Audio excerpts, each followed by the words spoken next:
How to activate your Heartland Bank card via application. So hello guys, welcome back to my YouTube channel. In this quick tutorial I'll be showing you how to activate your Heartland Bank card via your application. So first thing first, just head over to any of your Play Store and simply search in for Heartland mobile banking app, and make sure you have successfully downloaded and installed the application. And once you successfully download and install the application, just log into your existing user account, that is Heartland user ID and password, or follow the prompts to create a new account if you are a new customer.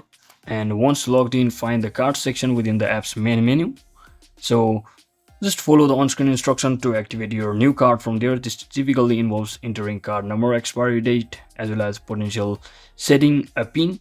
So after completing the activation process, you should receive a confirmation message indicating that your card has been successfully activated. So that's it for today guys. Thanks for watching. Don't forget to like and subscribe. See you on the next one.